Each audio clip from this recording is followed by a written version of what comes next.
आज हम हैं महाराष्ट्र के येलसी गांव में, जहां हम रोज फार्मिंग के बारे में end to end planting material से लेकर हार्वेस्टिंग और बिजनेस मॉडल के बारे में सीखने वाले हैं। ये बेड का जो हाइट है और ये आपने पत्थर से ऐसे बनाया है, थोड़ा अलग सिस्टम है, ये आप क्यों कर रहे हैं? आपका कहानी जीरो से स्टार्ट हुआ था, आज लगभग 40-50 करोड़ का टर्नओवर है। कहानी स्टार्ट कहाँ से हुआ और ये हार्मोन कौन सा हार्मोन है और इसका आप क्यों डालते हैं, एक बार फिर से समझा सकते हैं? दोस्तों, इसी 1000 स्क्वायर मीटर के पॉली हाउस से मुकुंद सर ने अपना खेती का जर्नी स्टार्ट किया था और आज वो लगभग 60 एकड़ में खेती कर रहे हैं और 40 से 50 करोड़ का टर्नओवर कर रहे हैं। 1000 स्क्वायर मीटर शुरू हुआ जर्नी अभी हमारा 70 एकड़ में है। डोमेस्टिक मार्केट, नर्सरी, एक्सपोर्ट, ये सब मिला के एक 40-45 करोड़ का बिजनेस हमारा चल रहा है। आज के वीडियो में हम समझेंगे कि कैसे फार्मर प्रोड्यूसर ऑर्गेनाइजेशन मॉडल काम करता है और कैसे एफपीओ मॉडल से आज कई सारे किसान इस संस्था के साथ जुड़े हैं और काफी अच्छा फार्मिंग कर रहे हैं। 1 लाख से 100 लाख फ्लावर अपने पास पर डे आता है, पर डे। तो उसमें हमने 50 से 60% हमारा माल एक्सपोर्ट कर निकल जाता है। अगर आपको लगता है खेती में पैसा नहीं है तो इन जैसे स्टोरी से इंस्पिरेशन लीजिए। खेती में पैसा है अगर आप में वो कैपेबिलिटी है। तो अगर आप एग्रीकल्चर में एक सक्सेसफुल बिजनेस मॉडल बनाना चाहते हैं, सीखना चाहते हैं कि एक्सपोर्ट मार्केट में आप अपना प्रोड्यूस कैसे भेजें और सबसे ज़रूरी एग्रीकल्चर सप्लाई चेन को स्टार्ट से लेकर अंत तक समझना चाहते हैं, तो इस वीडियो को अंत तक ज़रूर देखिए। मैं वादा करता हूँ आपको बहुत कुछ सीखने को मिलेगा। ये वीडियो 3 हिस्सों में बांटा गया है: पोस्ट हार्वेस्ट और बिजनेस इनसाइट्स, ग्राफ्टिंग और नर्सरी टेक्निक्स और आखिर में प्रैक्टिकल रोज फार्मिंग। इन सब के बीच में हमने मुकुंद सर से सक्सेसफुल एग्री बिजनेस बनाने के रियल इनसाइट्स भी डिस्कस किए हैं। आप चाहें तो किसी एक सेक्शन पर जा सकते हैं, लेकिन मैं पूरा वीडियो देखने की सलाह दूंगा।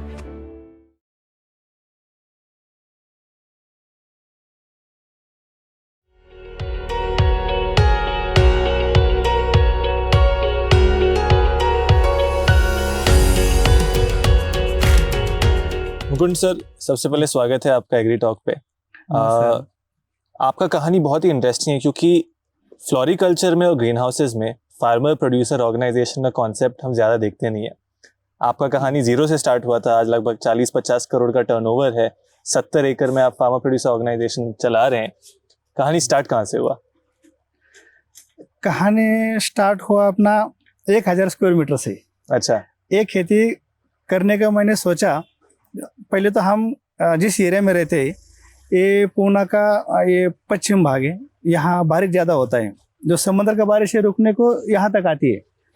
तो इस एरिया में धान के अलावा कोई खेती होती ही नहीं थी, तो मैं कुछ तो अलग करना चाहता था। खेती में ही कुछ तो अलग करना चाहता था। पहला हमारा डेयरी था और जो फार्मिंग करते थे थोड़ा गन्ना लगाया, टोमेटो, कुकुम्बर, ये ऐसा खेती करते थे। लेकिन बारिश ज़्यादा होने से हमारे यहाँ दूसरा खेती सक्सेस नहीं होता था। तो खेती में कुछ तो अलग करना, ये मेरा सोच में कर रहा था कि क्या करूं। तो इसमें से मैं 1000 स्क्वायर मीटर का ये गुलाब खेती करने का प्लानिंग किया और वहाँ से मेरा कहानी शुरू हो गई। 1000 स्क्वायर मीटर से आपने शुरू किया। आई थिंक सबसे बड़ा लोग को लगता है कि यार ग्रीन हाउस करने चाहो तो बहुत पैसा चाहिए होता है, बहुत ज़्यादा कैपिटल लगता है, जो सही बात है। बट आपने भी छोटा से शुरू किया। छोटे से बड़े स्केल पे लाने के लिए क्या मेहनत लगता है, क्या क्या चीज़ ध्यान में रखने होते हैं? क्योंकि आज आप एक्सपोर्ट भी कर रहे हैं, ऑस्ट्रेलिया, न्यूजीलैंड, जापान, पूरी दुनिया को अपना फूल दे रहे हैं, तो वो सीक्रेट क्या है? क्या है, कौन सा भी खेती हो उसको दिल जान से किया तो सक्सेस 100% होगा। एक खेती करने के टाइम मेरे ध्यान में आ रहा था कि ये खेती बड़ा लेवल पे करना है, तभी सक्सेस हो पाएंगे। लेकिन बड़ा लेवल पे करने के लिए मेरे पास उतना ना एरिया था, ना बैंक खड़े करते थे। तो एक खेती करने के टाइम जो भी मुझे चैलेंज आते थे, मार्केट में जाके देखा मार्केट में क्या प्रॉब्लम आ रही है। एक तो काम करना है, पहला तो क्वांटिटी में होना चाहिए ये खेती, तभी सक्सेस होगा। उसके साथ क्वालिटी भी काम होना चाहिए, वैरायटी भी होना चाहिए, तभी तुम मार्केट में सक्सेस हो पाओगे। ऐसा क्यों सर? क्योंकि ये खेती छोटे लेवल पे किया तो सक्सेस होने का चांसेस बहुत कम है। उसका क्या कारण है? उसका कारण ऐसा है कि मानो कि 1 एकड़ पे खेती किया तुमने, तो 1 एकड़ के लिए तुम्हारा वाटर पाउंड हुआ, तुम्हारा कोल्ड स्टोरेज हुआ, पैक हॉल हुआ, मानो कि जो भी एग्रोनॉमिस्ट आप रखोगे उसको 40-50 हज़ार तनख्वाह देनी पड़ेगी, क्योंकि अपना सबको उसका टेक्निकल नॉलेज नहीं रहता। तो उसमें वो ज़्यादा खर्चा पड़ते। वही 2 एकड़ किया तो एक टेक्निकल आदमी रखा तो उसका पगार आधा हो जाता है। वही 5 एकड़ किया तो उसका पगार 20% पे आएगा। तो वो जो छोटे छोटे खर्चे, वही माइंड रखता है ये प्रोजेक्ट सक्सेस होगा या नहीं होगा। कम से कम 5 एकड़ कम से कम 5 एकड़ किया तो ये प्रोजेक्ट बहुत बढ़िया चल सकता है।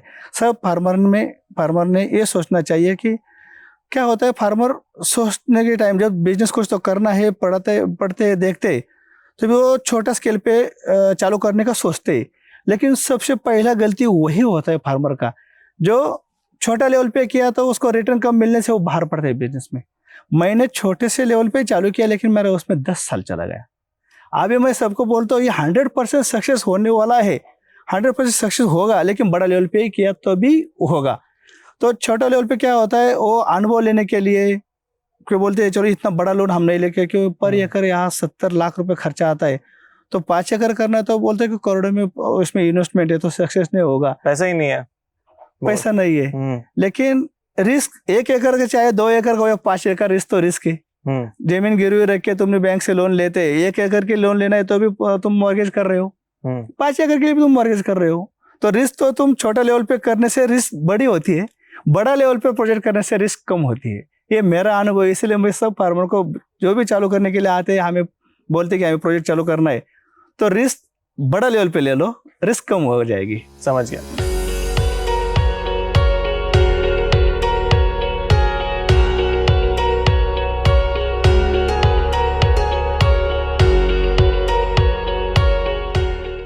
डेवलपिंग के बाद यहाँ आता है, अब ये लेन ग्रेडिंग हो रहा है।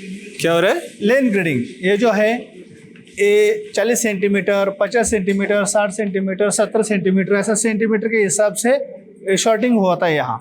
अच्छा, हाँ, जितना ज्यादा बड़ा हो उतना ज्यादा अच्छा, उतना ज्यादा रेट अच्छा मिलता है। समझ गया। स्टैंडर्ड क्या होता है उसका रेट सर, मतलब क्या रेट और क्या साइज होता है स्टेम का? वैसा ये मार्केट में 40, 50, 60 ये 3 स्टेज में मार्केटिंग में बिका जाता है। जो छोटा वाला है वो तो खराब में मानते हैं हम, उसको डिसबर्ड करके पिंचिंग करके फेंकते हैं। जो जितना ज्यादा बड़ा स्टेम रहेगा उतना फूल का साइज बड़ा होता है, थिकनेस बड़ा होता है, उस मार्केट में उसको रेट ज्यादा मिलता है। तो यहाँ ये लेन ग्रेडिंग करने के बाद ये अगले टेबल पे यहाँ जो कर रहे हैं स्टेज ग्रेडिंग, यहाँ पे अलग अलग रखते हैं साइज के हिसाब से। हाँ, साइज के हिसाब से यहाँ अलग। ये वाला कितना है दीदी? ये 50 सेंटीमीटर है यहाँ पे। अच्छा अच्छा, तो ये हो गया 40, 50, 55, 60 सबसे लंबे वाले ऐसे रखते हैं।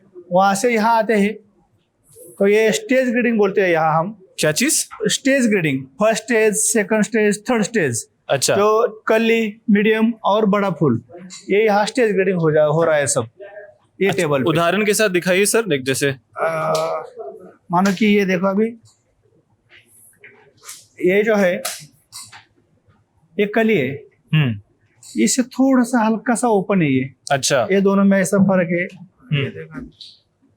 अभी ये हुआ कली एकदम बंद है पूरा, इसको हम फर्स्ट स्टेज बोलते हैं कि ये एक्सपोर्ट के लिए जाना है तो ये स्टेज पे पैकिंग करना है, क्योंकि कस्टमर के पास जाने तक ये खुल के ये स्टेज हो जाएगा। अब ये इसमें 3 स्टेज है। समझ गया। यहाँ पे दिखा सकते हैं आप, यहाँ पे देखा, ये हुआ फर्स्ट स्टेज, ये हुआ सेकंड स्टेज और ये हुआ थर्ड स्टेज। तो यदि एक्सपोर्ट करना है तो ये वाला स्टेज भेजूंगा, क्योंकि मार्केट पहुंचते पहुंचते वो थोड़ा और फूल हार्वेस्ट करने के बाद सब स्टेज में रहता है। लेकिन एक साथ सब मिक्सिंग पैकिंग किया तो दिखने में खराब दिखता है।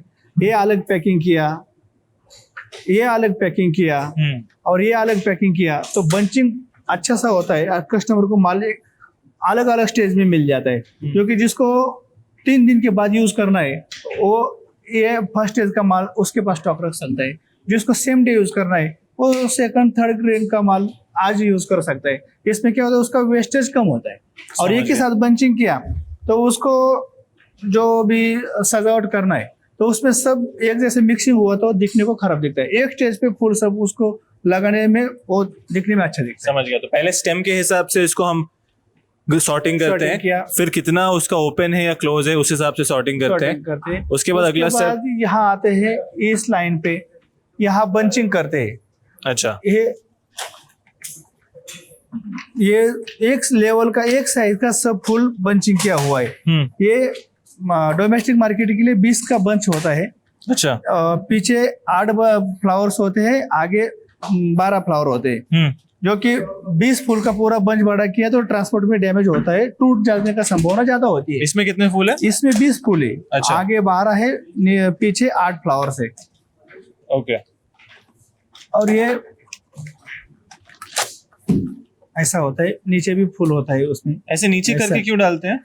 ये सब फूल एक साथ में आगे डाला तो ट्रांसपोर्ट में टूट जाने टूट की जाएगा। संभावना ज्यादा होती है, समझ गया। इसलिए नीचे डाला तो उसका बॉक्स बन जाता है और ये ट्रांसपोर्ट में टूटता नहीं। समझ गया। तो यहाँ पे बॉक्सिंग हो जाता है, यहाँ बंचिंग हो जाता है। बंचिंग हो जाता हाँ, है। बंचिंग होके वो फूल यहाँ आते हैं, यहाँ लेंथ के हिसाब से हम इसको कटिंग करते हैं। अच्छा। हाँ, ये ऑटोमेटिक कटिंग हो जाता है। यहाँ सेंटीमीटर वाइज हमने इसको कटिंग करने के लिए ये अच्छा। किया है। अभी ये कटिंग हो जाता है। ये बंच अभी ये कोई मानो कि ये 60 सेंटीमीटर का है, तो 50 से 60 तक जो भी जितना फूल है वो सब 50 पे कटिंग हो जाएगा। अच्छा। 60 से 70 तक वो 60 पे कटिंग हो जाएगा। तो ये 50, ये 55, 58, 60 ये सब एक साथ कट हो जाएगा। अच्छा। तो ये अभी कटिंग कर रहा है, यहाँ कटिंग करके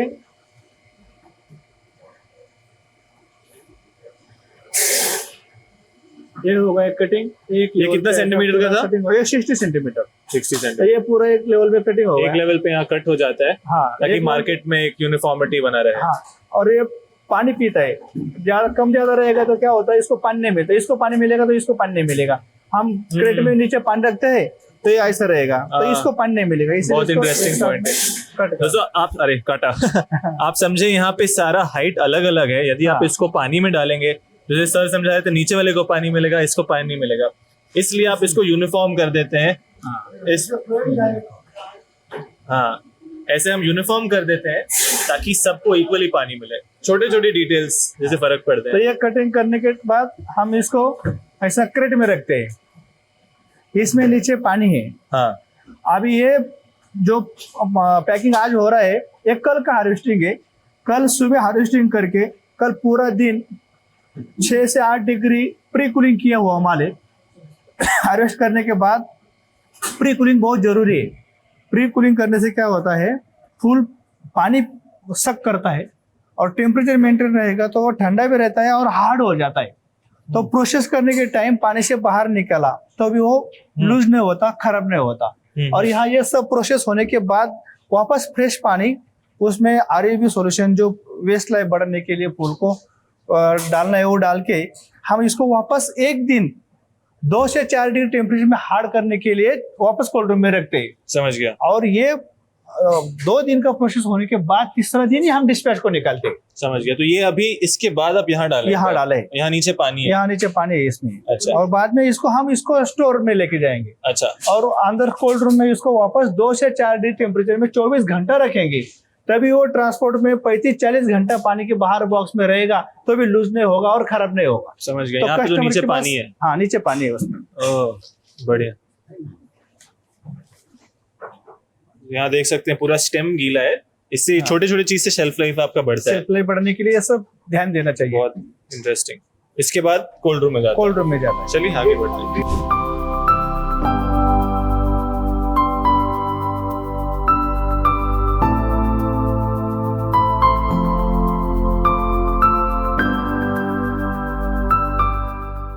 ये जो माल है हार्वेस्ट होके आज का माल आया है। अच्छा, ये अभी आज खेत से सुबह निकला। हार्वेस्ट करके यहाँ हमने आज पानी में रखा है। 6 से 8 डिग्री टेम्परेचर मेंटेन कर रहे हैं। तो ये आज पूरा दिन पानी खाएगा और ठंडा क्लाइमेट होने से एकदम हार्ड हो जाएगा, जो कि कल प्रोसेस में पूरा दिन पानी से बाहर रहेगा तो भी ये लूज नहीं होगा, माल खराब नहीं होगा। इसके बाद डीलीफिंग में जाएगा। इसके बाद डेलीफिंग में ये जाएगा। प्री कूलिंग है जो आप बता रहे थे। हाँ, ये प्री कूलिंग। समझ गया। तो जो डीलीफिंग हमने पहले देखा था उससे पहले भी ये प्री कूलिंग होता है ताकि उसका फिर से वो थोड़ा स्ट्रांग हो जाए। चलिए आगे बढ़ते हैं।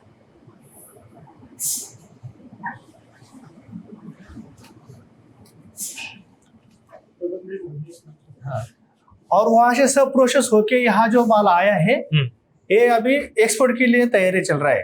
एक्सपोर्ट के लिए 2 दिन पहले हम माल शॉर्टिंग करके, ग्रेडिंग करके, पैकिंग करके रखते हैं, जो कि ट्रांसपोर्ट में जाके माल लूज ना हो। तो उसको बंचिंग नहीं करते। बंचिंग किया तो क्लाइमेट के हिसाब से बोटराइटिस का इश्यू ज़्यादा बढ़ता है। हम जब डिस्पैच करना है उसके 4 घंटे पहले ये सब माल बाहर निकाल के उसको रैपिंग करके पूरा बंचिंग बना के बॉक्स में पैकिंग करके डायरेक्ट एक्सपोर्ट करते हैं। समझ गया। तो अभी इसके बाद अगला कहाँ जाएगा? ये सीधा रेडी? ये अभी रेडी मटेरियल है। हाँ। ये जाएगा पैक हॉल में, बंचिंग होगा, बॉक्सिंग होगा और सीधा गाड़ी में जाएगा। वो भी एसी वैन है। ये फार्म से एयरपोर्ट तक भी हम 4 डिग्री टेम्परेचर मेंटेन करके बॉक्स भेजते हैं।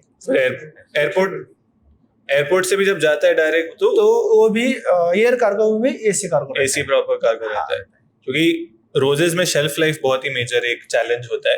हाँ। यदि आप cold temperature, pre cooling, cold storage नहीं करें तो आपका फ्लावर आराम से डैमेज हो जाता है। डैमेज हो जाएगा। चलिए आगे बढ़ के पैकेजिंग, ब्रांडिंग कैसे कर रहे हो, यहाँ का ऑपरेशंस कैसे चल रहा है, वो आगे बढ़ के समझते हैं। दोस्तों, कोल्ड रूम्स निकलने के बाद आखिरी स्टेप होता है प्रॉपर पैकेजिंग। यदि आप देखेंगे छोटे छोटे चीज, यहाँ पे सर का खुद का ब्रांडिंग भी है, फ्लावर बंचिंग पे, बॉक्सिंग पे, जो कि मार्केट में एक यूनिक पोजीशन देता है।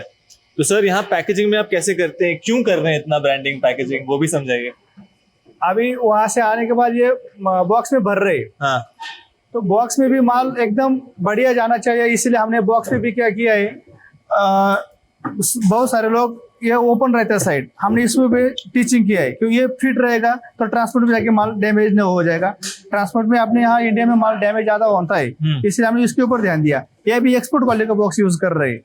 और ब्रांडिंग करने के लिए हमने मार्केट में अब क्वालिटी पे हम काम कर रहे हैं, क्वांटिटी पे काम कर रहे हैं। हर सिटी में अपना जो नाम हुआ है, तो बाकी लोग क्या हुआ, अपना नाम का गलत फायदा उठाने लगे, दूसरे से इधर उधर से माल उठा के बाहर माल देने लगे, कस्टमर को अपना नाम बोल के देने लगे। तो इसलिए हमने ब्रांडिंग पे काम किया। अब ये सब रैपिंग भी हम ब्रांडिंग करने का मतलब ये हुआ कि अभी हमारा नाम को कोई गलत इस्तेमाल ना करे, इसलिए ब्रांडिंग पे ज्यादा काम कर रहे हैं हम अभी। ये सबसे आपका खर्चा बहुत बढ़ नहीं जाता है? खर्चा बढ़ रहा है, लेकिन जो चोरी मारी है वो रुक गई। समझ गया। अब यहाँ से बॉक्स पैक हो गए, डेली इधर बॉक्स पैकिंग मशीन में बॉक्स पैकिंग होगा। अच्छा, बॉक्स पैकिंग मशीन भी अलग से बनाया है? हाँ, वो हाथ से उतना ठीक से पैकिंग नहीं होता। अच्छा, तो यहाँ पे मशीन में पैकिंग। हाँ, ये रैपिंग भी हम बीच में डालते हैं, क्योंकि इस बेल्ट से ये डैमेज नहीं होना चाहिए। यहाँ से ट्रांसपोर्ट में कोई गर्म हवा जाके फुल खराब नहीं होना चाहिए। छोटे छोटे डिटेल्स यहाँ पे बहुत ही इंटरेस्टिंग है। आप देखो, यहाँ पे होल्स है, यहाँ पे भी ये रैपिंग पेपर डाल रहे हैं ताकि गर्म हवा नहीं जाए। और यहाँ पे आपका स्टेम है और ये वायर आने वाला है, प्लांट को प्रोटेक्ट करने के लिए यहाँ पे भी डाल रहे हैं। क्वालिटी इसी चीज से बनता है।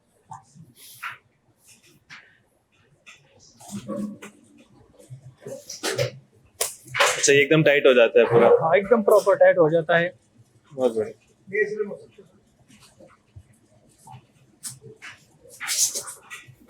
बहुत बढ़िया। एक रैपिंग अंदर मारते हैं, फिर जाके वो हिलना ना चाहिए। हाँ।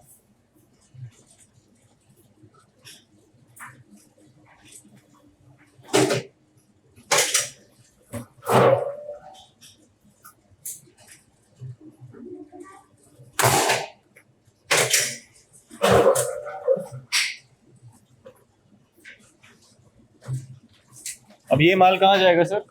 ये दिल्ली जाएगा। अच्छा, बायर का ऐसा डिमांड रहता है क्या कि मुझे इतना पैकेजिंग चाहिए, अगर मैं ये सब करके भेजूं मुझे बेहतर रेट मिलता है, क्या होता है?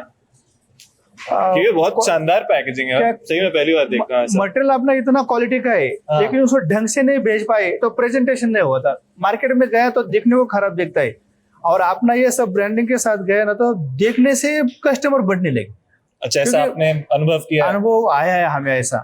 बहुत बढ़िया। अभी आज के डेट में हर सिटी में जितने भी जगह हम काम कर रहे हैं, तो उस सिटी में साइरेज का माल जब तक पहुंचता नहीं तब तक कस्टमर रुकते हैं। अच्छा, क्योंकि हम उसके ऊपर काम ऐसा किया है। बहुत बढ़िया।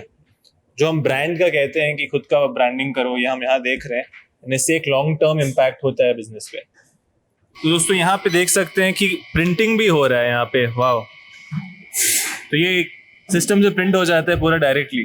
हाँ, तो दिखने में अच्छा दिखता है ना, पेन से लिखेंगे कुछ भी खराब कैसे भी आता है। अच्छा, ये जिसको भेज रहे हैं उसको भी अच्छा लग रहा है कि मेरा नाम प्रिंटर को क्या आ रहा है। हाँ, नहीं बिल्कुल सही बात है। इसका अगर छोटे छोटे बॉक्स बने तो कस्टमर भी ऐसे खरीद के गिफ्ट दे सकते हैं, क्यों नहीं? आप अच्छा पैकेजिंग लो, अच्छा नाम प्रिंट कराओ, लोगों को दो। बहुत बढ़िया, आगे बढ़ते हैं, चलिए।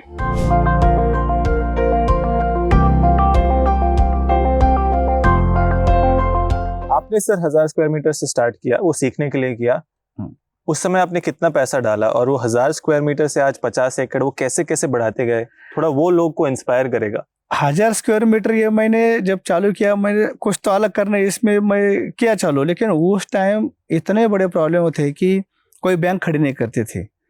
उस टाइम बैंक में गए तो बैंक बोलते थे कि एग्रीकल्चर लैंड है तुम्हारी, तुमको लोन नहीं मिलेगा, तुम्हारे पास कोई गहना होगा तो वो रखो गिरवी, नहीं तो एफडी करो, ये प्लॉट दे दो, रो हाउस बंगलो दे दो। एफडी करने के लिए पैसा रहता है हमारे पास तो हम लोन लेने आते हैं क्यों? लेकिन बैंक का भी ऐसा प्रॉब्लम होता था कि फ्लोरिकल्चर इंडस्ट्री में एग्रीकल्चर में लोन देना है तो उनको अनसिक्योर लगता था कि ये लोन कैसे देंगे, उनके पास भी कोई नॉब नहीं था, इसलिए कोई बैंक भी खड़े नहीं करते थे। तो उस टाइम 1000 स्क्वायर मीटर को मुझे खर्चा आया था 10 लाख रुपए, उसमें 75% लोन और 25% मार्जिन मनी, सब्सिडी का नहीं, मार्जिन मनी। सब्सिडी उस टाइम 20% था।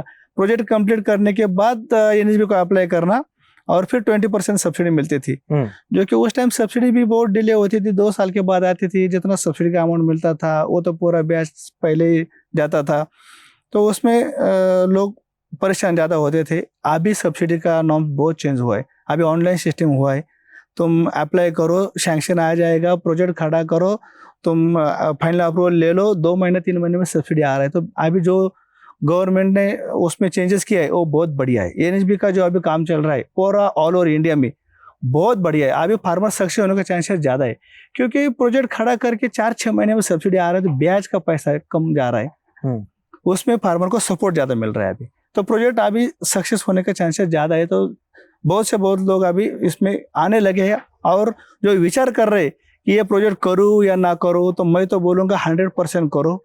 अभी क्लाइमेट का भी देखो चेंजेस इतना हो रहा है। पूना में 6 महीना 7 महीना बारिश कहाँ देखा था कभी, मई महीने में बारिश चालू हुआ। बुजुर्ग भी बोल रहे कि हमारी ज़िंदगी में हमने इतना मई महीने से नवंबर चालू है अभी 6-7 महीने बारिश नहीं देखा था। तो दिन बे दिन अभी ये क्लाइमेट चेंज होते जा रहा है, तो अभी यही खेती का टाइम आएगा। पॉली हाउस में खेती करेंगे, चाहे कौन सा भी क्रॉप ले लो, खेती में तुमको रहना है तो ये करना ही पड़ेगा।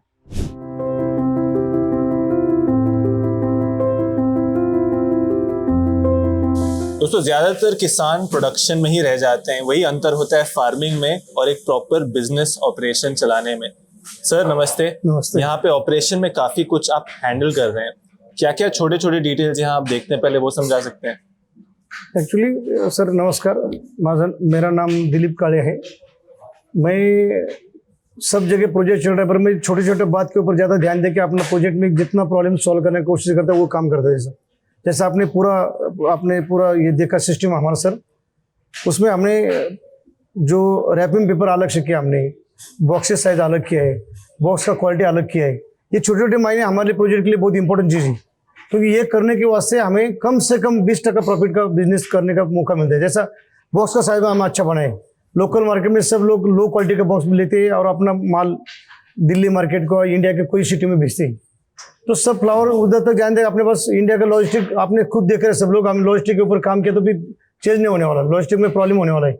तो हम उसके ऊपर कैसा हो सकता है कि मेरा माल कस्टमर तक जाने दे, खराब नहीं होना चाहिए, तो उसके लिए हम अपनी तरफ से काम कर रहे हैं। हम हमेशा दूसरे के ऊपर डिपेंड नहीं रहना चाहिए। तो हमने क्या अपने लिए सुधारना लाया कि हमने अपना रैपिंग पेपर अलग किया है, ब्रांडेड रैपिंग पेपर लिया, ब्रांडेड बॉक्सेज लिया, क्वालिटी का उसका 30% दूसरे से ज़्यादा बस्टिंग पावर का बॉक्सेज हमने बना दिया। उसमें माल हमारा ऐसा बैठता है कि 40 सेंटीमीटर से 70 सेंटीमीटर जो माल कस्टमर के पास जाता है, वो माल अपना जो बनाया हुआ क्वालिटी का है, वही क्वालिटी का माल कस्टमर तक पहुँचना चाहिए। मैं हमारा अपना साई रोजेस का ब्रीद है कि हमारा जो माल बन रहा है, हम जो हम सिस्टम से काम कर रहे हैं, वो सिस्टम अगर जो आखिरी कस्टमर जो है उसके तरफ जब नहीं पहुंचा तो हमारा काम इधर करने का मतलब ही नहीं। सर एक्सपोर्ट मार्केट में क्या अलग करना होता है? जैसे सर भी बता रहे थे एक्सपोर्ट्स आप लोग काफी देखते हैं, एक्सपोर्ट मार्केट में क्या क्या ऑपरेशन में आपको अलग से करना होता है, कैसे पहुंचाना होता है? अगर एक्सपोर्ट मार्केट में देखें तो इंडिया में आप लोगों को एक्सपोर्ट मार्केट बहुत कम हो रहा है। साई रोजेस को हमारा पवना संस्कृति फार्मर प्रोडक्ट जो कंपनी है, हमारा फार्मर कंपनी आज लास्ट 3 ईयर में हमने कंटिन्यू पर वीक में हमने एक्सपोर्ट किया। 1 वीक में भी हमने उसका एक्सपोर्ट बंद नहीं किया। उसके पीछे एक कारण है, वो हम सिस्टम बनाए, हमारा खुद का एसओपी बनाया हमने। क्या है वो एसओपी? एसओपी बनाया कि अगर अपने फार्म से फ्लावर कट होने के बाद लास्ट के कंज्यूम तक जाने वाला जो प्रॉब्लम है अपने पास, जो काम है उसका सबका अलग अलग एसओपी बनाया हमने। अपना जो स्टैंडर्ड ऑर्गेनाइजेशन, अपना जो यूनिटी बनने का जो अपना वर्किंग है वो हमने अपना बनाया। और वही सब लोग अपना मैनेजर स्टाफ और वर्कर वो यूज उसका फॉलोअप करेंगे, उससे अपना गलती कम होगा। कितना आप लोग फुल एक्सपोर्ट करते हैं सर टोटल? भी हमारा पर वीक में हमने 50,000 से 60,000 फ्लावर हम वीक में एक्सपोर्ट करते हैं। वैलेंटाइन में वही हमारा ज़्यादा एक्सपोर्ट होता है। वैलेंटाइन में हमारे पास लास्ट 3 में जगह पहले साल हमारे पास 7 लाख फ्लावर का ऑर्डर था, सेकंड में हमारे 10 से 12 लाख फ्लावर का, अभी 20 लाख तक हमारे पास एक्सपोर्ट का ऑर्डर हमेशा रहते हैं पूरे साल का? पूरे साल। और टोटल आप जितना भी फार्मिंग कर रहे हैं साई रोजेस में, टोटल कितना प्रोडक्शन होता है और इससे पर स्टेम आपका कितना कॉस्ट होता है, कितना कमाई हो पाता है? हमारे फार्मिंग में अपना पवना सबूत फार्मर प्रोडक्शन कंपनी में 405 फार्मर हमारा सभासद है अभी तक। 405 फार्मर है, यानी सबके पास माल एक साथ करने के बाद 1 लाख से 1.25 लाख फ्लावर अपने पास इधर आते हैं। 1.25 lakh flower per year? Per day आता है। पर डे आता है। तो उसमें हमने 50 से 60% हमारा माल एक्सपोर्ट का निकलता है उसमें से क्वालिटी में। जब ऑर्डर रहेगा उतना अपना 2 दिन 3 दिन का पहले का अपना फ्रेश माल लेके हमने एक्सपोर्ट में देते, बाकी माल हम लोकल में मानते। लोकल का अगर हमने एक साथ मिलजुल के किया काम, तो एक फार्मर ने काम करने का और 10 फार्मर मिलकर एक साथ में काम करने का, उसमें कम से कम सब 30% अपने को पास कॉस्टिंग बचता है सब। तो आपने दिन का 1.25 लाख फूल बताया, साल का लगभग में 3.5 करोड़ फूल आपका होता है। एवरेज सेलिंग रेट कितना है एक फूल का? हमारा एवरेज सेलिंग रेट अभी मिलता है सब 6 से 7 रुपीज हमारे पास अभी लोकल मार्केट में मिल रहा है। और सेलिंग रेट ये हो गया, और एक फूल उगाने का खर्चा कितना आता है? हमारे पास खर्चा किया तो जिस फार्मर में इंडिविजुअल फार्मर ने किया तो उसका खर्चा आता है 4 रुपए तक। हमारे पास मिनिमम उसका 3.5 रुपए से 4-4.25 रुपए तक आता है। तो प्रॉफिट आपका पर फूल 3 से 4 रुपए होता है? मिनिमम 2.5 रुपए से 3.5 रुपए तक अपना 3 रुपए तक अपना प्रॉफिट है। सही बात है, समझ गया। तो सबसे जो इंटरेस्टिंग चीज है जो बाकी किसान सीख सकते हैं, जब आप साथ मिलके काम करो, मार्केट आसानी से मिलता है, लॉजिस्टिक खर्चा कम होता है, और खुद के ये जो पैकिंग और ब्रांडिंग का है वो टेंशन नहीं लेना पड़ता है। As a brand and as a FPO आप उसमें इन्वेस्ट कर सकते हैं। क्या कोई किसान आपके एफपीओ में जुड़ना चाहे तो वो कैसे जुड़ सकता है? कोई प्रॉब्लम नहीं, कोई भी किसान अपने साथ ज्वाइन करना रहा चाहे तो उसका आइडेंटिटी कार्ड, उसका 7/12 और उसका आधार कार्ड हमारे साथ ज्वाइन किया तो हम उसको सभासद करके लेते। केवल महाराष्ट्र में? पूरे महाराष्ट्र में, बाहर का भी अपने पास नहीं हो सकता, पर उसका माल अपने पास नहीं ज्वाइन हो सकता। अच्छा, तो सर यदि आप महाराष्ट्र में किसान हैं और एफपीओ का हिस्सा बनना चाहते हैं तो मैं डिटेल्स डाल दूंगा, आप डायरेक्ट संपर्क कर सकते हैं। आज आप क्या स्केल पे हैं सर, थोड़े नंबर्स बता सकते हैं? कई एकड़ में कर रहे हैं, अच्छा टर्नओवर है आपका, और आज पूरे दुनिया को भी बेच रहे हैं। सबसे इंटरेस्टिंग पार्ट ये है कि सर ना सिर्फ इंडिया में बट कि ऑस्ट्रेलिया डिफरेंट जगह तक पहुंचा रहे हैं माल। 1000 स्क्वायर मीटर शुरू हुआ है जर्नी। अभी हमारा 70 एकड़ में है। डेली का प्रोडक्शन हमारा 1.25 से 1.5 लाख स्टेम है। नर्सरी का भी बिजनेस है हमारा, और डोमेस्टिक मार्केट, नर्सरी, एक्सपोर्ट, सब मिला के अभी एक 40-45 करोड़ का बिजनेस हमारा चल रहा है। क्या बात है। और सर बहुत सारे लोग को लगता है कि सबसे अच्छा मार्केट एक्सपोर्ट मार्केट है। मैं चाहता हूं कि आप ये थोड़ा बताएं कि एक्सपोर्ट करने के लिए क्या करना होता है। सबसे पहले आपने 2 बहुत जरूरी चीज बोला, क्वालिटी और क्वांटिटी दोनों होना चाहिए, राइट? बट एक्सपोर्ट बायर्स क्या ढूंढते हैं ताकि इंडियन बायर्स उनको बेच सकें? एक्सपोर्ट में सर आपने यहाँ इंडिया में बहुत लार्ज स्केल पे काम हो सकता है। अभी जो भी वर्ल्ड वाइड मार्केट है, इंडिया का हिस्सा उसमें 0.1% भी नहीं है। फूल का इतना बड़ा काम कर सकते हैं। फ्लोरिकल्चर इंडस्ट्री में बहुत स्कोप है, लेकिन यहाँ प्रॉब्लम ये हो रहा है कि मानो कि फार्मर लोग यहाँ अभी ये खेती करने लगे। इससे पहले जब गवर्नमेंट का सपोर्ट बड़ा लेवल पे था, उस टाइम फार्मर नहीं था, और उस टाइम कॉर्पोरेट ग्रुप था। तो कॉर्पोरेट ग्रुप ने ये इंडस्ट्री को सेकेंडरी बिजनेस माना, ज़्यादा ध्यान नहीं दिया। तो उस टाइम जो भी ब्रीडर लोग इंडिया में जो भी वैरायटी नया दे रहे थे, तो मानो अभी इतना वो एफर्ट्स ले रहे, उतना खर्चा कर रहे, तो उनको भी रिटर्न कुछ तो मिलना चाहिए, और रॉयल्टी पे करके प्लांट लाना चाहिए। उनको भी रिटर्न रॉयल्टी गया तो वो भी आपको नया वैरायटी देंगे। लेकिन इंडिया में क्या होने लगा, उसको ज़्यादा ध्यान देना चाहिए, वो ध्यान नहीं दिया लोगों ने। तो ब्रीडर लोगों ने इंडिया की तरफ ध्यान कम किया। केनिया, इथियोपिया बढ़ने लगा। आपने बाद में केनिया, इथियोपिया, इक्वाडोर ये इंडस्ट्री ग्रो होने लगी। अभी चाइना वर्ल्ड में 1 नंबर पे आएगा थोड़े ही दिन में। चाइना जो कि पिछले 10-12 साल में चालू हुआ है। इंडिया में ये इंडस्ट्री आके 30-35 साल हुआ है। 30 साल से ऊपर हो गया। 30 साल हुआ तो भी ये लड़खड़ते जा रही है। और चाइना जो 10 साल 12 साल 15 साल में इसमें आए हैं और ये इतना बड़ा लेवल पे काम कर रहे हैं कि वो वर्ल्ड में अभी 1 नंबर पे जाएगी, एक्सपोर्ट्स में, सब में, प्रोडक्शन में, क्योंकि वो गवर्नमेंट का सपोर्ट फार्मर लोगों को बहुत है। नया वैरायटी लाने के लिए उन्होंने बिल्डर लोगों को बोले चलो हम आपको रॉयल्टी पे करके प्लांट बना के दे दो, हमारे फार्मर को हम दे देंगे। सरकार रॉयल्टी पे कर रही है उनको। और ये अपना गवर्नमेंट का जो नॉब है, ब्रीडर लॉ ही नहीं है अपने इंडिया में। हम ब्रीडर के साथ बात कर रहे हैं तो बोल रहे कि तुम्हारे पास हम वैरायटी देंगे, सिक्योरिटी क्या है कि आपके पास हो रहेगा, क्योंकि तुम्हारे गवर्नमेंट में ब्रीडर लॉ ही नहीं है। ये अपना काम फार्मर लेवल पे नहीं, वो गवर्नमेंट का काम है। गवर्नमेंट का सपोर्ट ये होना चाहिए कि तुमको नया वैरायटी हम देंगे, लॉजिस्टिक पे काम करेंगे। अभी यहाँ से माल भेजना है तो जो खर्चा आ रहा है उससे कम रेट में उनको केन्या इथियोपिया से माल मिल रहा है। और नया वैरायटी होने से हेड साइज बड़ा, थिकनेस बड़ा, लेंथ ज़्यादा, और ये अपने पास 20-22 साल का वैरायटी हुआ है, उसका साइज कम होने लगा है। तो एक्सपोर्ट करने में वो एक्सपोर्टर वही देखते हैं कि तुम्हारे पास वैरायटी कितना है, तो तुम्हारे पास हेड साइज कितना बड़ा है। उनको क्या अलग नया कुछ तो चाहिए। इवेंट वाले को उनको प्रेजेंटेशन देना है तो अलग कुछ तो नया चाहिए। 20 साल का ये पुराना वैरायटी क्या तुम मार्केट में ये करोगे।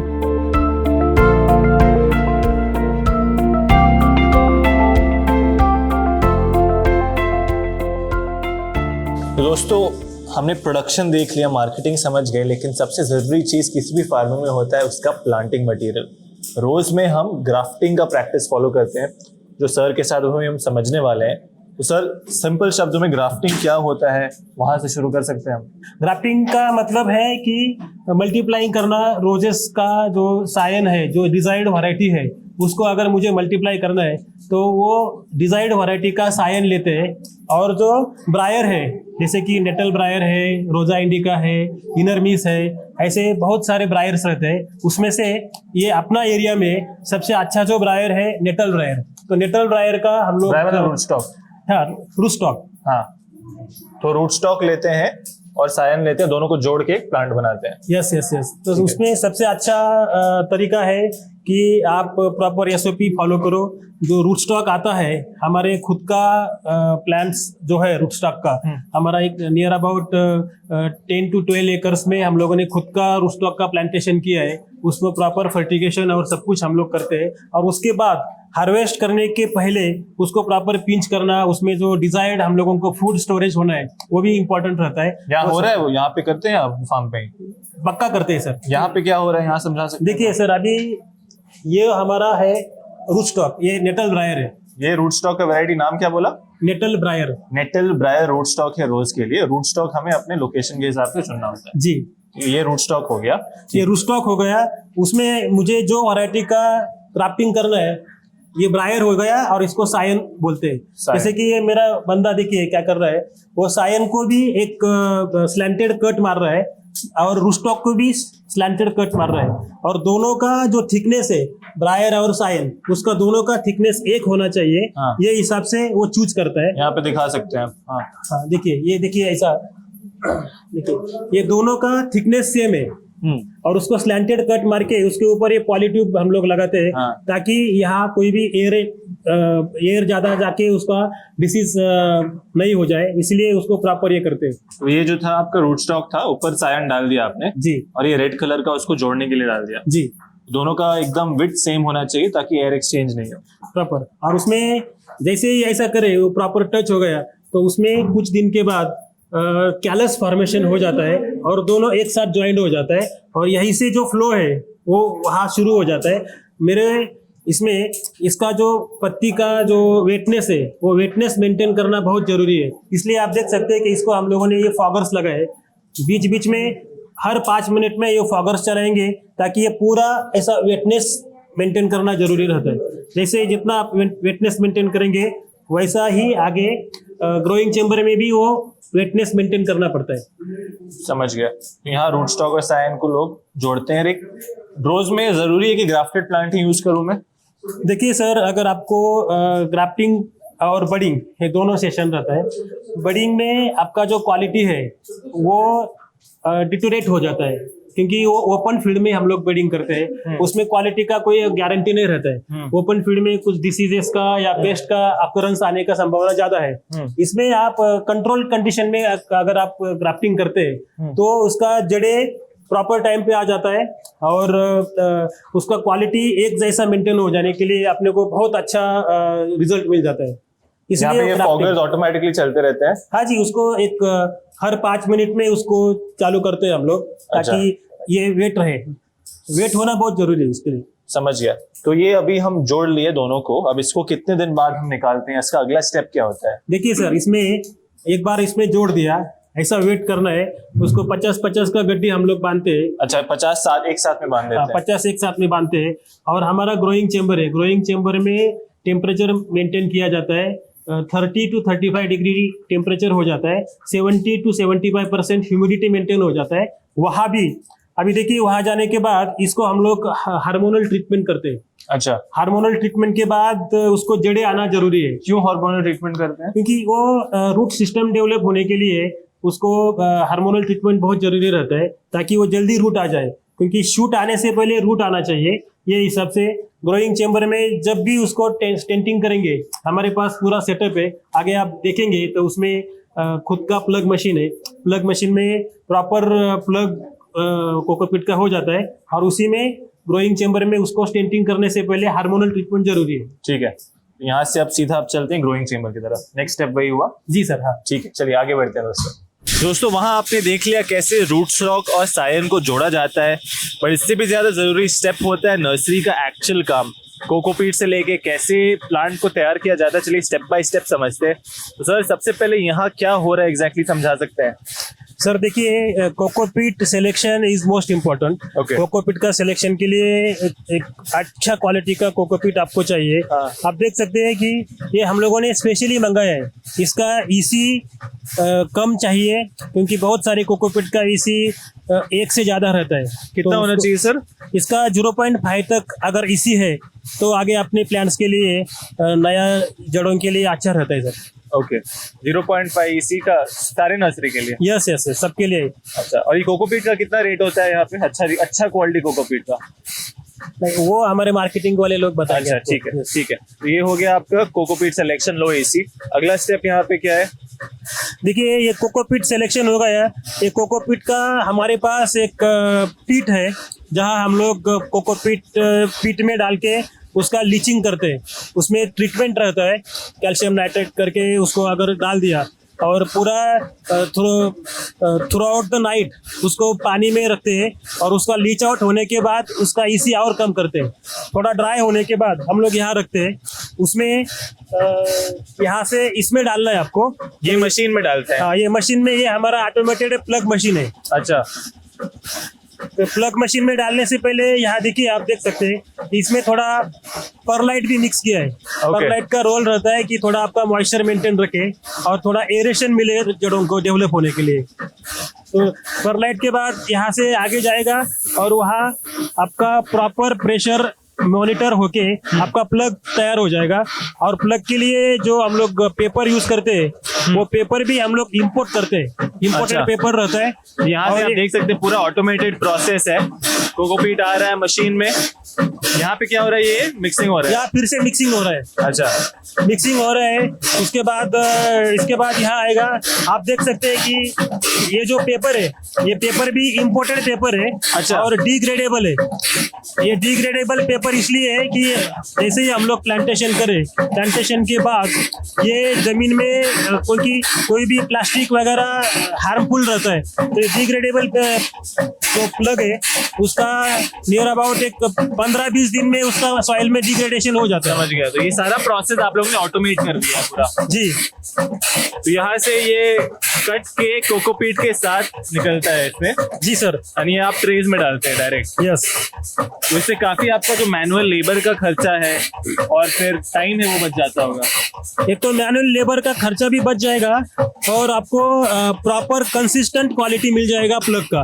उसमें प्रॉपर प्रेशर मिल जाएगा, उसका मॉइस्चर भी प्रॉपर मिल जाएगा, क्योंकि ये मशीन से जो बाहर आता है वो प्रॉपरली आप इसमें स्टेंटिंग के लिए जो यूज करेंगे वो प्रॉपर रहता है, वो हिसाब से हम लोग उसको मॉइस्चर मेंटेन रखते हैं। इसके बाद क्या होता है, नेक्स्ट स्टेप क्या है सर? इसका नेक्स्ट स्टेप है हम लोग ग्रोइंग चेम्बर में जाएंगे, जहाँ जो ग्राफ्टेड जो हम लोगों ने किया है अभी आपने पहले जो प्रोसेस देखा उसको इसमें डालेंगे। हाँ, उसमें स्टेंटिंग करेंगे, प्लांटेशन करेंगे हार्मोनल ट्रीटमेंट के बाद, और ग्रोइंग चेम्बर में उसको ग्रो करेंगे। चलिए ठीक है, आगे बढ़ के अगला स्टेप देखते हैं। दोस्तों जो सर समझा रहे थे लीचिंग के बारे में, सिंपल शब्दों में अगर आपका कोकोपीट का EC हाई है तो प्लांट का न्यूट्रिएंट अपटेक हो ही नहीं पाएगा। राइट। तो सबसे पहले कोकोपीट आते हैं यहाँ पे, आप लीचिंग करते हैं। बराबर। यहाँ क्यों करते हैं, क्या करते हैं, कैसे करते हैं, थोड़ा समझा सकते हैं? देखिए, एक ऑप्टिमम क्वांटिटी हम लोग कोकोपीट लेते हैं, उसमें कैल्शियम नाइट्रेट का ट्रीटमेंट करके पूरा रात भर उसको ऐसा पानी में रखते हैं, और नेक्स्ट डे और 3-4 बार पानी डाल के उसको फ्लश कर देते हैं। जितना आप फ्लश करेंगे उतना आपका EC कम होता जाएगा।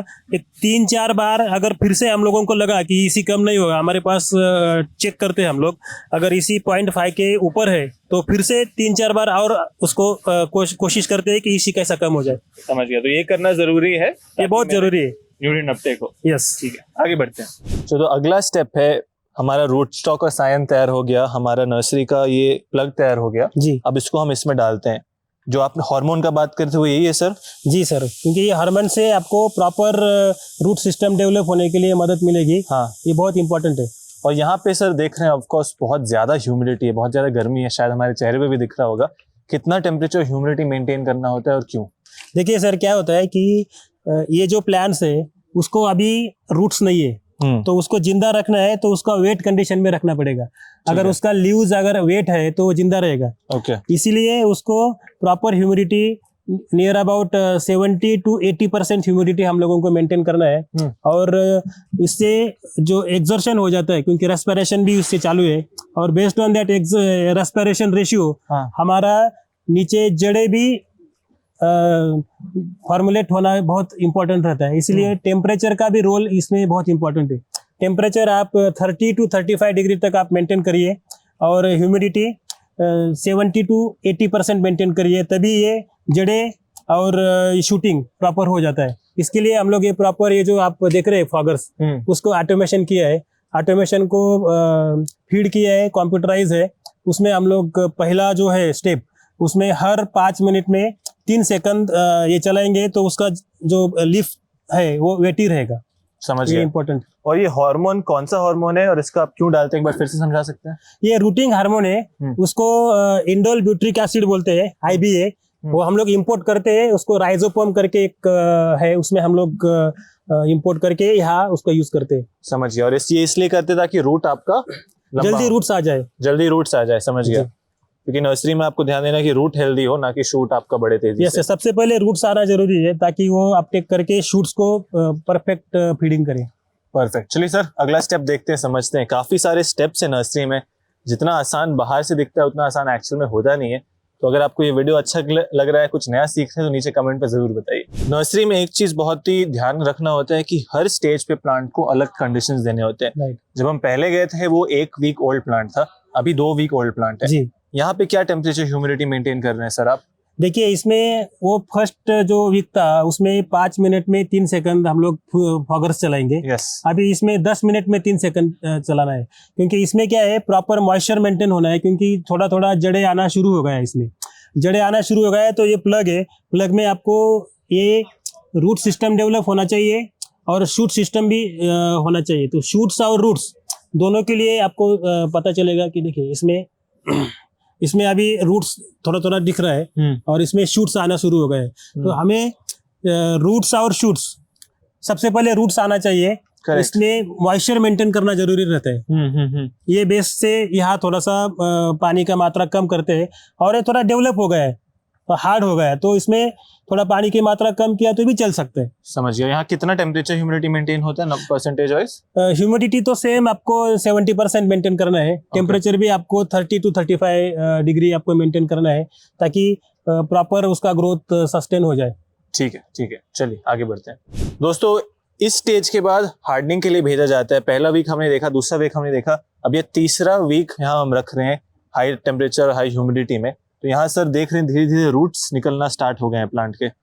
यहाँ कितने दिन रखते हैं सर हम लोग? 1 हफ्ता। 1 हफ्ता इधर रखेंगे। ठीक है, परफेक्ट। इसके बाद जाता है प्लांट हार्डनिंग के लिए। इसके बाद हार्डनिंग के लिए जाएगा। इसमें और थोड़ा रूट्स, अभी ये तीसरा वीक शुरुआत है। हाँ। इसमें आप देखिए थोड़ा थोड़ा जड़े आना शुरू हो गए हैं और शूटिंग भी शुरू हो गए हैं। जड़े और आते हैं और उसके बाद हार्डनिंग के लिए हम लोग भेजते हैं। हार्डनिंग में एक 20-25 दिन तो रहना है, इसलिए ये यहाँ जड़े आना बहुत इंपॉर्टेंट है। ओके, चलिए हार्डनिंग देखते हैं। कहते हैं सर कि सीडलिंग एक नाजुक बच्चे की तरह होता है, उसको एकदम कंडीशंस देने के बाद बाद में तगड़ा भी बनाना होता है, जो हम हार्डनिंग में करते हैं यहाँ पे। तो यहाँ एग्जैक्टली कितने दिन रखते हैं, क्यों रखते हैं, थोड़ा ऑडियंस को समझा सकते हैं? देखिए क्या होता है, जब चेंबर का जो क्लाइमेट रहता है उसी से डायरेक्ट प्लांटेशन करना तो ठीक नहीं है। हम लोगों को पहले उसको हार्डनिंग करा, जैसा आप बोले वैसा हार्डनिंग करना बहुत इंपॉर्टेंट है। हार्डनिंग के लिए नियर अबाउट 20 to 25 डेज आपको इधर रखना है। अच्छा, 25 दिन ऑलमोस्ट। हाँ, 20 to 25 डेज यहाँ रखना जरूरी है, तभी ये हार्ड हो जाता है। और आप देख सकते हैं कि उसका जो जड़े और ज्यादा जड़े मिल जाएंगे आपका, ये जो शूट्स है वो भी अच्छा तरीके से एकदम हार्ड हो जाएगा। हाँ। इसके बाद पॉली हाउस में प्लांटेशन के लिए देना है, रेडी टू डिस्पैच है। समझ गया। हाँ, देख रहे हैं पहले जो रूट्स नहीं दिख रहा था, अभी पूरे तरीके से रूट्स यहाँ आ गया है, क्योंकि इसको फर्टिगेशन चालू है, प्रॉपर फोलियर एप्लीकेशंस का भी उसमें हम लोग प्लान करते हैं, तो ये अच्छा ग्रो हो जाता है फिर। समझ गए। यहाँ पे जो फर्टिगेशन का बात किया है, फोलियर एप्लीकेशन का बात की है, वो कैसे करते हैं सर? देखिए हमारे पास वाटर सोल्यूबल फर्टिलाइजर्स है, उसका एक स्टॉक सॉल्यूशन बनाते हैं, और स्टॉक सॉल्यूशन बना के एक तो ड्रेंचिंग हो जाता है और कुछ सीवीड एक्सट्रैक्ट रहता है, कुछ अमीनो एसिड्स रहते हैं, फल्विक एसिड रहते हैं, उसका ऊपर से फोलियर एप्लीकेशन देते हैं। तो ड्रेंचिंग जड़ों के लिए भी होता है, तो जड़ें अभी आ गए तो वो अपटेक शुरू हो गए, और ऊपर से भी उसको स्ट्रेस से प्लांट्स निकलने के लिए उसको फोलियर एप्लीकेशन करते हैं। समझ गया। तो ये इस स्टेप के साथ आपका नर्सरी का प्रोसेस पूरा कंप्लीट हो जाता है। Yes yes yes. अभी ये रेडी टू डिस्पैच है, इसमें भी और थोड़ा सा ये अभी हार्डनिंग शुरू है, इसका रेडी टू डिस्पैच हो गया। अभी देखिए ये हार्डनिंग बड़ा भी हो गया। हार्डनिंग में इसका अभी 20 डेज हो गया, अभी उसका डिस्पैच कर सकते हैं हम लोग। समझ गया। देख सकते हैं फाइनली स्टेम भी इसका तगड़ा हो गया है, रूट्स भी आ गए हैं, थोड़ा ग्रोथ भी हो गया है जी। बढ़िया। चलिए आगे बढ़ते हैं। अभी हमने समझ गया कि ये प्लांट तैयार कैसे होता है, इसके बाद प्लांट का एक्चुअल ग्रोथ कब कैसे होता है, क्या क्या प्लांटिंग में ध्यान रखना होता है, आगे बढ़ के समझते हैं। दोस्तों, इसी 1000 स्क्वायर मीटर के पॉली हाउस से मुकुंद सर ने अपना खेती का जर्नी स्टार्ट किया था, और आज वो लगभग 60 एकड़ में खेती कर रहे हैं और 40 से 50 करोड़ का टर्नओवर कर रहे हैं। अगर आपको लगता है खेती में पैसा नहीं है, तो इन जैसे स्टोरी से इंस्पिरेशन लीजिए। खेती में पैसा है अगर आप में वो कैपेबिलिटी है। आई थिंक सबसे बड़ा लोग को लगता है कि यार ग्रीन हाउस करने चाहो तो बहुत पैसा चाहिए होता है, बहुत ज़्यादा कैपिटल लगता है, जो सही बात है, बट आपने भी छोटा से शुरू किया। छोटे से बड़े स्केल पे लाने के लिए क्या मेहनत लगता है, क्या क्या चीज़ ध्यान में रखने होते हैं, क्योंकि आज आप एक्सपोर्ट भी कर रहे हैं, ऑस्ट्रेलिया, न्यूजीलैंड, जापान, पूरी दुनिया को अपना फूल दे रहे हैं, तो वो सीक्रेट क्या है? क्या है, कौन सा भी खेती हो उसको दिल जान से किया तो सक्सेस 100% होगा। एक खेती करने के टाइम मेरे ध्यान में आ रहा था कि ये खेती बड़ा लेवल पे करना है, तभी सक्सेस हो पाएंगे। लेकिन बड़ा लेवल पे करने के लिए मेरे पास उतना ना एरिया था, ना बैंक खड़े करते थे। तो ये खेती करने के टाइम जो भी मुझे चैलेंज आते थे, मार्केट में जाके देखा मार्केट में क्या प्रॉब्लम आ रही है। एक तो काम करना है, पहला तो क्वांटिटी में होना चाहिए ये खेती, तभी सक्सेस होगा। उसके साथ क्वालिटी भी काम होना चाहिए, वैरायटी भी होना चाहिए, तभी तुम मार्केट में सक्सेस हो पाओगे। ऐसा क्यों सर? क्योंकि ये खेती छोटे लेवल पे किया तो सक्सेस होने का चांसेस बहुत कम है। उसका क्या कारण है? उसका कारण ऐसा है कि मानो कि 1 एकड़ पे खेती किया तुमने, तो 1 एकड़ के लिए तुम्हारा वाटर पाउंड हुआ, तुम्हारा कोल्ड स्टोरेज हुआ, पैक हॉल हुआ, मानो कि जो भी एग्रोनॉमिस्ट आप रखोगे उसको 40-50 हज़ार तनख्वाह देनी पड़ेगी, क्योंकि अपना सबको उसका टेक्निकल नॉलेज नहीं रहता। तो उसमें वो ज़्यादा खर्चा पड़ते हैं। वही 2 एकड़ किया तो एक टेक्निकल आदमी रखा तो उसका पगार आधा हो जाता है। वही 5 एकड़ किया तो उसका पगार 20% पे आएगा। तो वो जो छोटे छोटे खर्चे, वही माइंड रखता है ये प्रोजेक्ट सक्सेस होगा या नहीं होगा। कम से कम 5 एकड़ कम से कम 5 एकड़ किया तो ये प्रोजेक्ट बहुत बढ़िया चल सकता है। सब फार्मर ने ये सोचना चाहिए कि क्या होता है, फार्मर सोचने के टाइम जब बिजनेस कुछ तो करना है, पढ़ते देखते, तो वो छोटा स्केल पे चालू करने का सोचते। लेकिन सबसे पहला गलती वही होता है फार्मर का, जो छोटा लेवल पे किया तो उसको रिटर्न कम मिलने से वो बाहर पड़ता है बिजनेस में। मैंने छोटे से लेवल पे चालू किया, लेकिन मेरा उसमें 10 साल चला गया। अभी मैं सबको बोलता हूँ ये 100% सक्सेस होने वाला है, 100% सक्सेस होगा, लेकिन बड़ा लेवल पे ही किया तो भी होगा। तो छोटा लेवल पे क्या होता है, वो अनुभव लेने के लिए क्यों बोलते हैं चलो इतना बड़ा लोन हम नहीं लेके, क्यों पर एकड़ यहाँ 70 लाख रुपए खर्चा आता है, तो 5 एकड़ करना है तो बोलते हैं कि करोड़ों में उसमें इन्वेस्टमेंट है तो सक्सेस नहीं होगा। पैसा ही नहीं है, पैसा नहीं है, लेकिन रिस्क 1 एकड़ का चाहे 2 एकड़ का या 5 एकड़, रिस्क तो रिस्क है। जमीन गिरवी रख के तुमने बैंक से लोन लेते, 1 एकड़ के लोन लेना है तो भी तुम मॉर्गेज कर रहे हो, 5 एकड़ के लिए भी तुम मॉर्गेज कर रहे हो। तो रिस्क तो तुम छोटा लेवल पे करने से रिस्क बड़ी होती है, बड़ा लेवल पे प्रोजेक्ट करने से रिस्क कम होती है।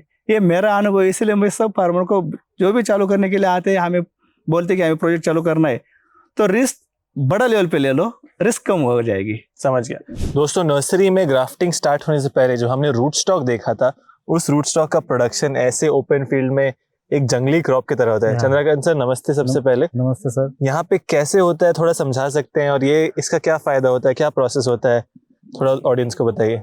ये नटल ब्रायर करके रूट स्टॉक आता है। ये हाँ। जो भी ग्राफ्टिंग किया जाता है तो उसके लिए इसका रूट के लिए इस्तेमाल किया जाता है। इसको रूट बहुत अच्छा आता है, और जो भी स्पेसिफिक क्वालिटी हमें ग्राफ्टिंग करना है वो इसके ऊपर हम ग्राफ्ट करते हैं।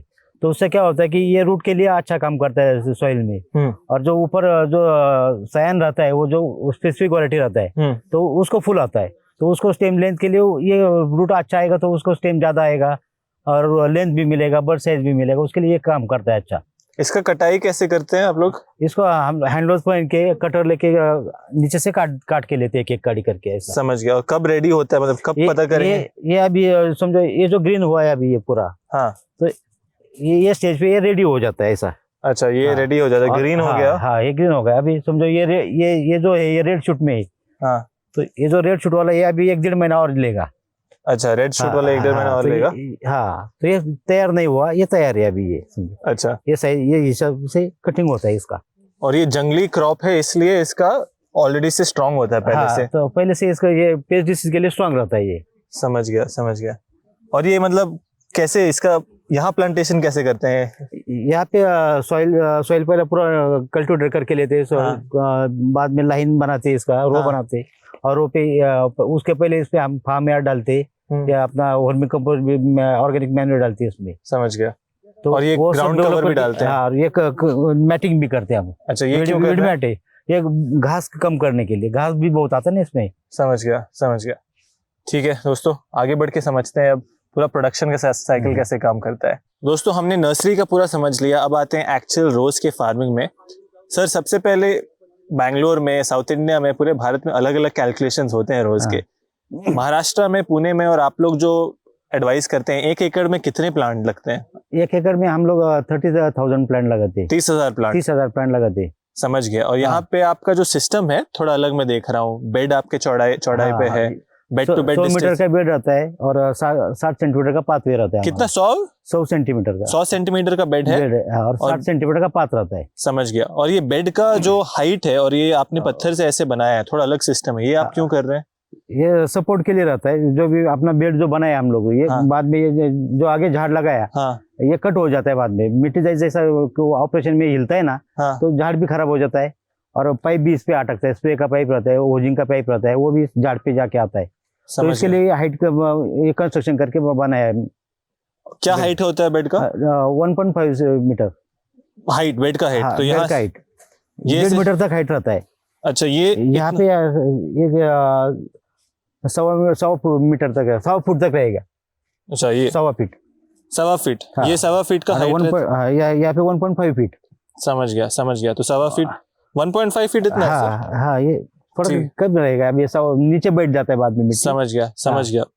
और जब हम प्लांटेशन का बात करते हैं रोज के बारे में, अच्छा सर, प्लांटेशन में रोज का प्लांटेशन का समय कौन सा होता है? ये काफी लंबा क्रॉप है, बाकी फसल का नहीं। आई थिंक 5 साल का क्रॉप होता है। वैसे जून में प्लांटेशन का सही समय रहता है, लेकिन अभी फिलहाल हम लोग तो पूरा साल भर भी लगा के देखे तो कोई प्रॉब्लम इतना आता नहीं उसमें। तो प्लांटेशन डेट से इतना ज्यादा फर्क नहीं पड़ता है। खाली प्रॉपर प्लांटेशन होना चाहिए बस। समझ गया। और सीजन का धूप का टाइम है तो थोड़ा पानी भी नहीं टाइम पे देना, शावरिंग करना, वो किया तो जो पौधे को कुछ प्रॉब्लम नहीं आता। और ऊपर शेड नेट रहेगा तो धूप के टाइम में भी प्लांटेशन कर सकते हैं। समझ गया। और प्लांटेशन करने के बाद सर कितने समय बाद मेरा फूल आना शुरू होता है? एक 5 महीने के बाद। 5 महीने में मेरा फूल पहले आता है? हम 3 महीना उसको जैसा प्लांटेशन किया ना तो 3 महीना ऐसे ही ग्रो होने देते हैं। Vegetative growth. हाँ, तो 3 साढ़े 3 महीने के टाइम पे उसको हम बेंडिंग करते और उसके बाद एक 50 से दिन में फ्लावरिंग चालू होता है। समझ गया। तो ये कितना पुराना प्लांट है? ये अभी इसको 5 महीना पूरा हो गया है। 5 महीना? 5.5 हुआ है लगभग। समझ अभी गया। इसका बेंडिंग होके एक 20 दिन हो गया है इसका। अच्छा, इसमें 20-25 फ्लावर अभी दिन। आया नहीं है? अभी फ्लावर चालू हो जाएगा अभी। फ्लावर चालू हो जाएगा। हाँ। समझ गया। और सर रोज में हम बात करते हैं जो पेस्ट और डिजीज होता है, फर्टिलाइजेशन, न्यूट्रिशन होता है, वो कैसे मैनेज करते हैं? क्या क्या चीज ध्यान देना होता है न्यूट्रिशन के लिए? न्यूट्रिशन के लिए हमने हमारे यहाँ पे पेस्ट मैनेजमेंट के और फर्टिगेशन के लिए एसओपी बनाए है। जो भी फर्टिगेशन का है कि हमारा पूरा सब फार्म में एक जैसा ही फर्टिगेशन होता है। क्या होता है सर वो फर्टिगेशन? फर्टिगेशन में तो जो भी लिक्विड फर्टिलाइजर रहता है तो उसका 2 ppm से उसका सॉल्यूशन बनाया जाता है और वो ये टैंक और बी टैंक करके छोड़ते हैं हम लोग। हफ्ते में 4 दिन छोड़ देते हैं ऐसा। अच्छा। एक दिन ये टैंक, एक दिन बी टैंक, ऐसा करके चला जाता है। और हर हफ्ते में एक दिन ड्रिंचिंग करते हैं रूट के लिए। समझो उसमें ह्यूमिक एसिड आता है या सीवीड आता है तो ऑर्गेनिक के लिए वो भी करते हैं हम उसमें। समझ गया। और इसमें न्यूट्रिएंट और क्या लेता है जो आप बोले ए टैंक बी टैंक में? ये टैंक बोले तो क्या होता है कि क्या हमारे पास जो फर्टिलाइजर का ग्रेड रहता है तो उसमें ये टैंक में कैल्शियम 13.45 ये 2 ग्रेड जाता है, उसके साथ ये पी जाता है। और जो बी टैंक आयरन जाता है तो बी टैंक जो रहता है उसमें MgO सुपर रहता है, 0050 आता है, 05234 आता है, 1261 0 रहता है। तो ये ग्रेड रहता है उसमें। समझ गया।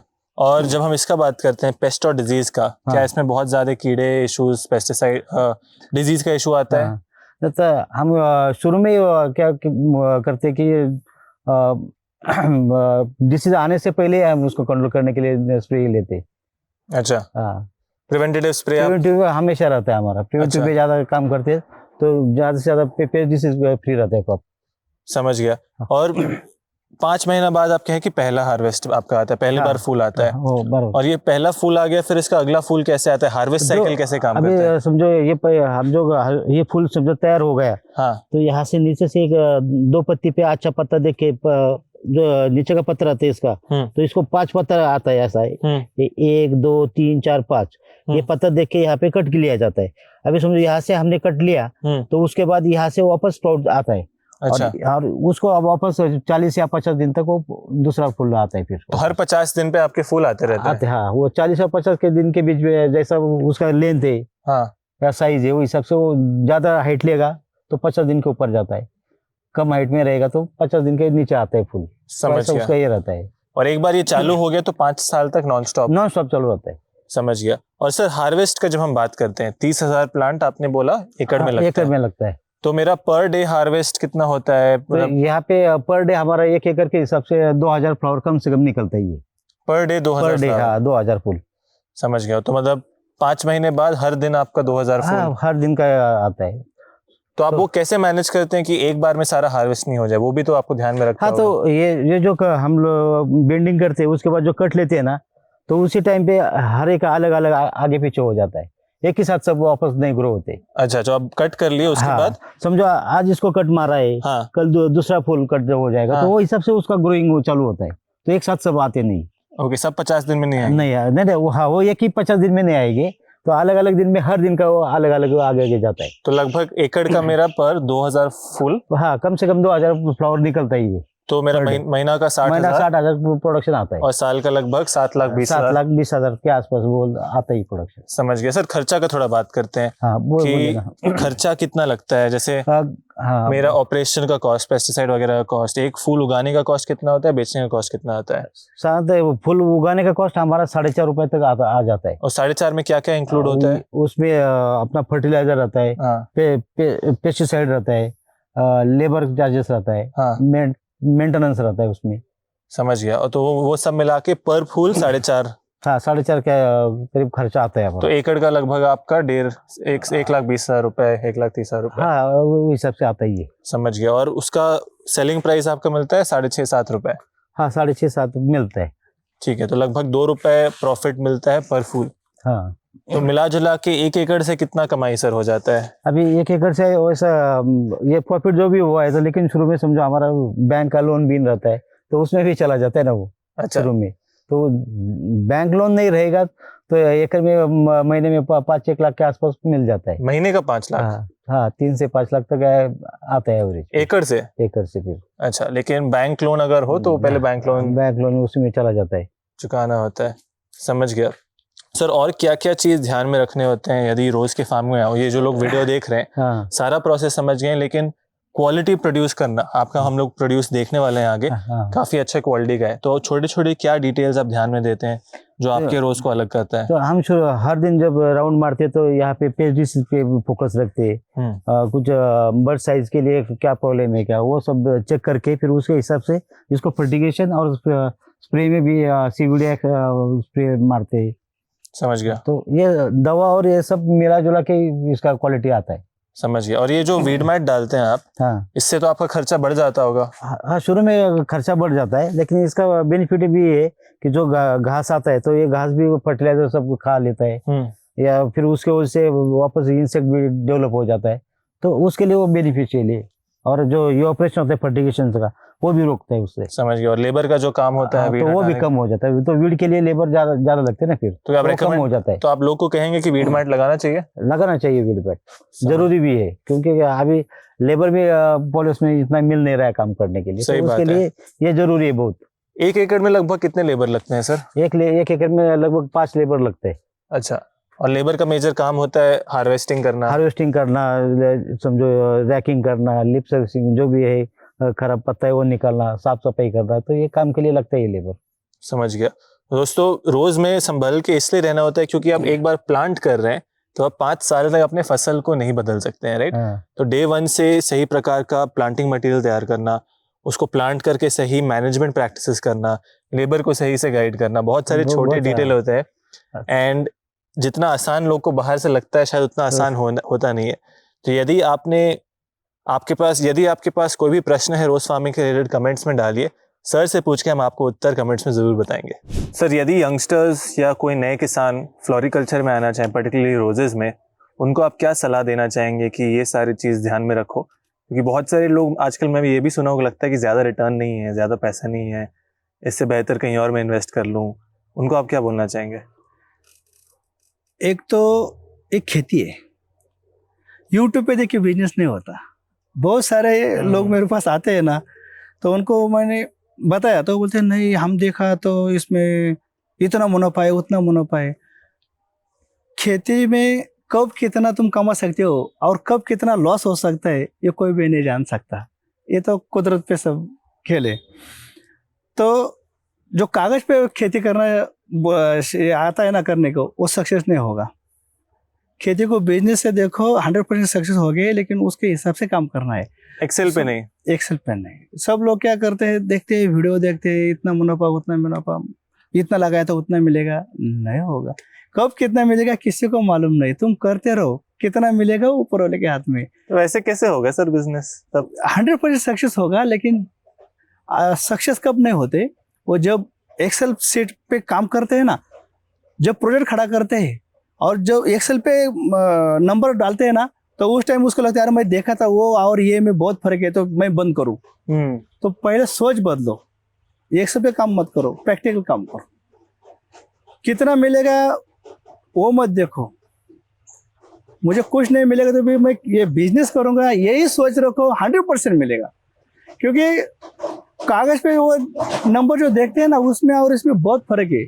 और ये खेती प्रोजेक्ट चालू करने के बाद ही खरी उसका ये चालू होता है। प्रोजेक्ट खड़ा करने में क्या होता है, बैंक लोन मिलता है, प्रोजेक्ट खड़ा करने में ये एजेंसी आती है, खड़ा करके देती है, लेकिन अपना खुद का काम जब प्रोजेक्ट खड़ा होता है उसके बाद चालू होता है। और वो इधर घूमने गया, उधर घूमने गया, लेबर लोग काम कर रहे हैं, तो कैसे खेती होगा? बहुत सारे यंगस्टर क्या करते हैं, 2 आदमी रखा है, वो काम कर रहे हैं, मैं गया यहाँ घूमने, मैं गया वहाँ घूमने, नहीं होता। ये खेती में रह के होना चाहिए। आप भी हर दिन आते हैं फार्म? हर दिन फार्म पे आते हैं, हम आना ही है। बढ़िया।